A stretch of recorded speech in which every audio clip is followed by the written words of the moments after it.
and this happened. There isn't any possibility that you could get lost here. Now this is the ball. Have fun. Ah, he literally gave me the ball from Rocket League.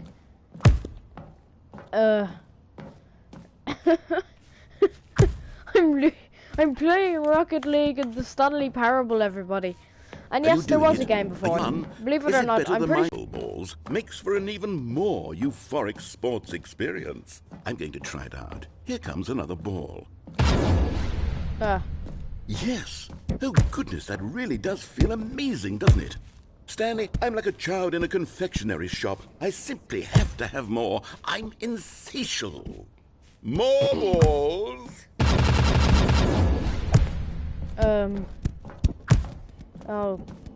Oh no. Well no. How do I do this? I guess we'll just run forward. Are you enjoying this, Stanley? Are you having fun? Is this a real video game? Well, I sure hope you're having a good time, because guess what? It's over. Hold on. What are you doing? But okay, everybody. I just jumped out of Rocket League. And hopefully now we can go to another game. Stanley, don't do that. I can't follow you there. I can't help you. How will you write a story without me? You can't do it. You know that. Stanley, come back. Well, we just went from playing Rocket League inside the Stanley Parable to whatever this is. You'll understand soon. He needs me. Someone who will wrap everything up at the end to make sense out of the chaos and the fear and the confusion. That's who I am. That is what I mean to this world.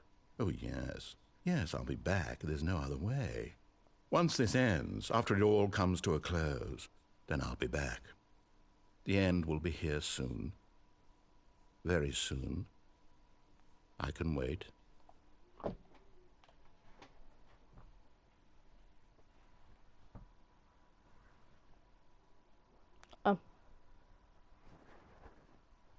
How to get this ending?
When Stanley came to a set of 2 open doors, he entered the door on his... This was not the correct way to the meeting room, and Stanley knew it perfectly well. Perhaps he wanted to stop by the employee lounge first, just to admire it. It was okay. But eager to get back to business, Stanley took the first open door on his left. Stanley was so bad at following directions, it's incredible he wasn't fired years ago. Look, Stanley, I think perhaps we've gotten off on the wrong foot here. I'm not your enemy, really, I'm not. I realize that investing your trust in someone else can be difficult, but the fact is that the story has been about nothing but you all this time. There's someone you've been neglecting, Stanley. Someone you've forgotten about. Please, stop trying to make every decision by yourself. Now, I'm not asking for me. This is it, Stanley. Your chance to redeem yourself. To put your work aside. To let her back into your life. She's been waiting. That's her, Stanley. Oh, no, you can't... Did you just unplug the phone? No, that wasn't supposed to be a choice. How did you do that? You actually chose incorrectly? I didn't even know that was possible. Let me double check. No, it's definitely here, clear as day. Stanley picks up the phone. He's taken to his apartment where he finds his wife, and the two pledge themselves to one another. Music comes in, fade to white, roll credits. Not picking up the phone is actually somehow an incorrect course of action. How is that even possible? None of these decisions were supposed to mean anything. I don't understand. How on earth are you making meaningful choices? What did you... Wait a second. Did I just see... No, that's not possible. I can't believe it. How had I not noticed it sooner? You're not Stanley. You're a real person. I can't believe I was so mistaken. This is why you've been able to make correct and incorrect choices. And to think I've been letting you run around in this game for so long. If you'd made any more wrong choices, you might have negated it entirely. It's as though you completely ignored even the most basic safety protocol for real-world decision-making. Or did you not grasp the severity of the situation? Well, I won't have that kind of risk on my watch. I'm going to stop the game for a moment so we can educate you properly on safe decision-making in the real world. Please observe this helpful instructional video. Choice. It's the best part of being a real person. But if used incorrectly, can also be the most dangerous. For example, in this scenario, a hypothetical real person named Rupert has a choice. He could invent a machine that eliminates food shortages across the world to make life better for all people. Or he could spend years of hard work forgetting how to read. Which choice would you make? Remember that unlike here, the real world makes sense, and at no time should you make a choice that does not conform to rational logic. If you find yourself speaking with a person who does not make sense, in all likelihood, that person is not real. Allow the person to finish their thought, then provide an excuse why you cannot continue talking. Turn to a partner and practice saying, "My goodness, is it 4:30? I'm supposed to be having a back, sack, and crack."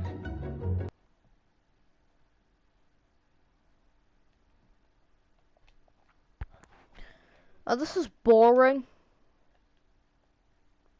Goodbye. I don't even know why I'm speaking to you guys.